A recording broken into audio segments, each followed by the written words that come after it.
Assalamualaikum, Assalamualaikum, Assalamualaikum, apa kabar?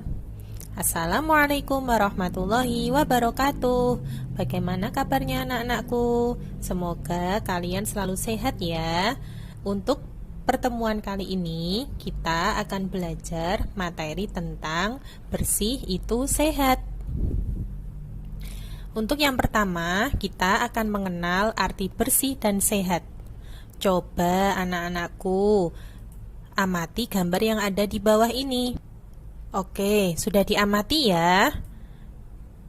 Nah, dari gambar di atas, dapat kita simpulkan bahwa yang pertama, bersih artinya bebas dari kotoran. Kemudian, suci artinya bebas dari najis. Nah, najis itu apa? Najis artinya sesuatu yang menjadikan terhalangnya seseorang untuk beribadah kepada Allah. Nah, sekarang kita akan belajar macam-macam najis. Najis dibagi menjadi 3 anak-anak. Yang pertama, najis mukhafafah atau najis ringan. Najis mukhafafah ini contohnya adalah air kencing anak laki-laki yang berusia kurang dari 2 tahun dan hanya minum ASI, tidak makan makanan lain kecuali ASI. Kemudian yang kedua, najis mutawasitoh atau najis pertengahan. Najis ini contohnya darah, nanah, muntah, kotoran, wadi, bangkai, madi, cecair yang memabukkan, susu, dan mani. Binatang tidak halal dimakan. Nah, untuk najis yang ketiga adalah najis mughaladoh atau najis berat. Contoh dari najis mughaladoh ini adalah segala perkara yang ada hubungannya dengan babi dan anjing atau binatang hasil perkawinan silang antara babi atau anjing. Hal-hal yang perlu diingat ya anak-anak ya. Yang pertama, bahwa najis itu pasti kotor. Sesuatu yang najis itu pasti kotor. Tetapi kotor belum tentu najis. Misalnya, anak-anak tangannya terkena tanah atau terkena tinta, berarti itu hanya kotor, tidak najis. Kemudian, bersih atau suci dibagi menjadi 2, yaitu bersih dari hadas dan bersih dari najis. Hadas itu apa ya? Ada yang tahu? Hadas dibagi menjadi 2, yaitu hadas kecil dan hadas besar. Hadas kecil contohnya air seni, tinja, atau kentut. Nah, hadas kecil merupakan sesuatu yang membatalkan wudhu. Cara menghilangkannya, dicuci dengan air bersih lalu melakukan wudhu. Yang kedua, hadas besar. Hadas besar ini contohnya adalah mimpi basah bagi laki-laki dan haid bagi perempuan. Cara menghilangkan hadas besar dengan mandi besar atau tayamum jika tidak ditemukan air. Kita sudah belajar tentang najis, kita sudah belajar tentang hadas. Nah, perlu kita ingat, jika kita akan sholat, maka badan, pakaian, dan tempat harus bersih dari kotoran dan najis. Perhatikan gambar berikut. Di sini ada seorang anak yang sedang melakukan sholat. Kita lihat yang pertama, badan orang yang sholat. Badannya harus bersih dari kotoran dan najis.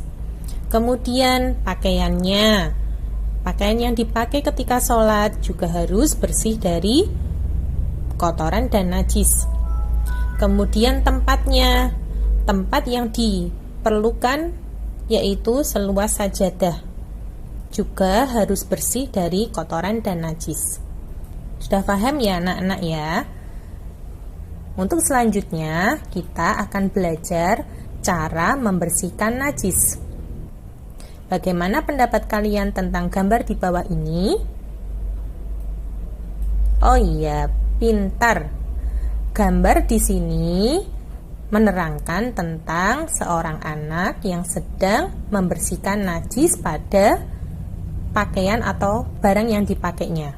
Yang perlu kita ingat, cara membersihkan najis harus menggunakan air suci dan mensucikan, atau bisa disebut juga dengan air mutlak. Air mutlak itu contohnya air sumur, air hujan, air sungai, air laut. Itu adalah contoh air mutlak atau air yang suci dan mensucikan. Nah, ini ada gambar apa ya anak-anak ya? Ada gambar minuman teh, kemudian air kelapa, kemudian air kopi. Coba macam gambar yang ada di dalam video ini termasuk air suci tidak? Betul sekali. Ketiga contoh ini termasuk air suci.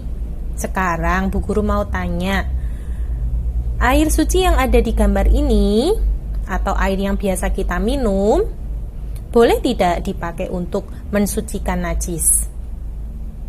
Iya, air yang ada di contoh ini adalah air yang suci, tetapi air yang tidak mensucikan. Artinya, air ini, ketiga contoh air ini boleh kita minum, tetapi tidak boleh kita gunakan untuk mensucikan najis. Paham ya anak-anak ya? Untuk lebih jelasnya, mari kita simak video berikut yang berisi tentang cara mensucikan macam-macam najis.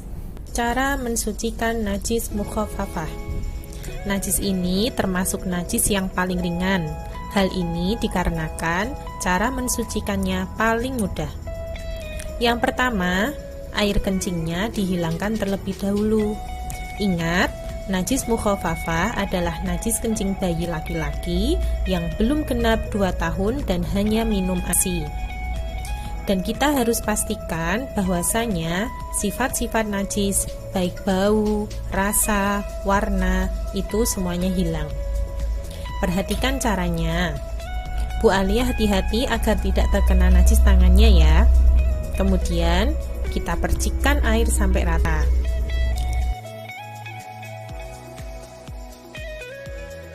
Kemudian kita bersihkan airnya, dan sekarang sudah suci. Cara mensucikan najis mutawasitoh. Kita lihat itu ada kotoran hewan.